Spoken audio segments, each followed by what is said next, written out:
The rain came down in silver sheets against the glass walls of the rooftop cafe, blurring the city lights below. He sat alone by the window, Ethan Cole, the kind of man who made silence look powerful. Everyone knew him, the youngest self-made CEO in the country, a millionaire with a guarded heart, and a father whose eyes only softened when his little girl was around. But tonight, something in his calm composure broke when she appeared, drenched, breathless, clutching her bag like her life depended on it. "Can you pretend to be my date?" she asked. Her voice trembled, her eyes wide with desperate hope. And that right there was how it all began.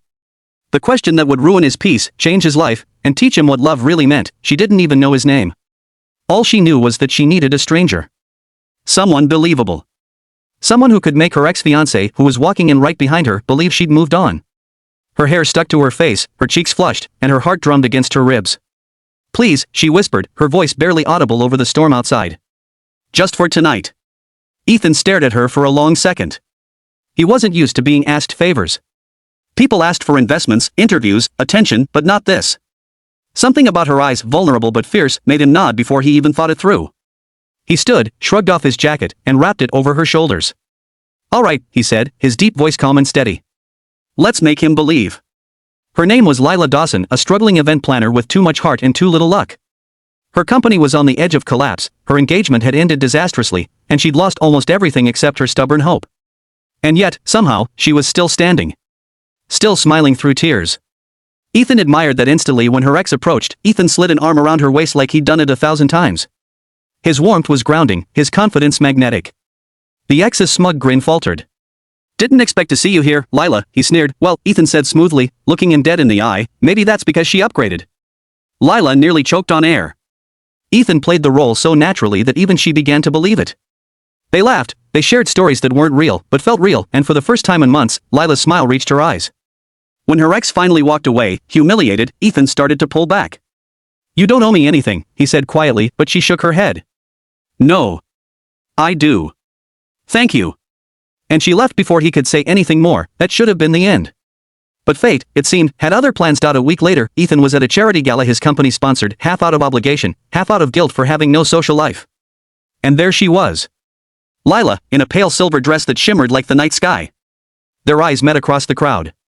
She looked equally surprised and embarrassed. "Oh no," she murmured when he approached. "You're the CEO?" "Guilty," he said, a small smile tugging at his lips. "And you're the event planner I've been hearing about. Apparently, my board loves your work." Her cheeks burned. "If I'd known, I wouldn't have dragged you into my drama." He leaned in slightly. "I'm glad you did." They talked for hours that night. About work, life, love, and the quiet kind of loneliness that came from always being strong. He told her about his daughter, Emma, 5 years old, all laughter and curls, his reason for breathing. She told him about her dream, to build a company that created moments that made people feel seen. They found comfort in each other's honesty, but life wasn't a movie, it didn't pause for perfect timing. Rumors started. The media linked them. Investors questioned Ethan's judgment. And when Lila's struggling business got a sudden boost thanks to their connection, people accused her of using him. She broke down, unable to handle the whispers. "I never wanted this," she cried. "You don't deserve to be dragged down because of me." Ethan looked at her then, not as the CEO, not as the man the world saw, but as someone who finally realized what love looked like when it hurt. "Lila," he said, stepping closer, "you didn't ruin anything. You gave me something I didn't think I'd ever get back. Hope." But Lila couldn't believe that, not yet. She walked away again, determined to prove she could stand on her own. Months passed. She rebuilt her business from the ground up, working tirelessly, creating joy for others while quietly aching inside.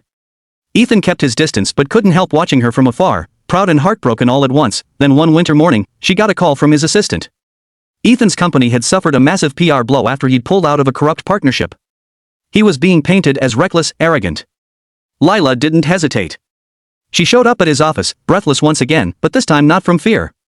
"Let me help you," she said. He looked up from his desk, exhaustion etched across his face. "You don't owe me anything, Lila." "I know," she said softly. "But maybe I want to."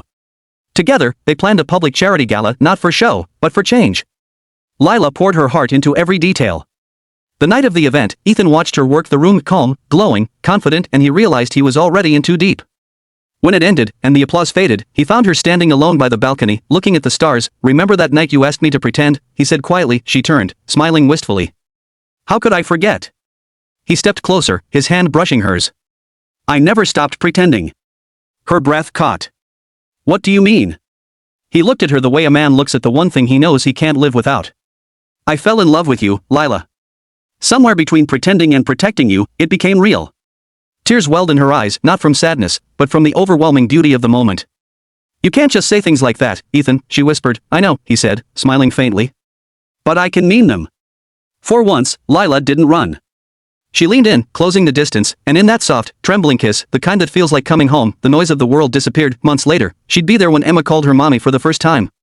She'd laugh, cry, and thank fate for a night of rain and desperation that led her to love, because sometimes, love doesn't start with destiny.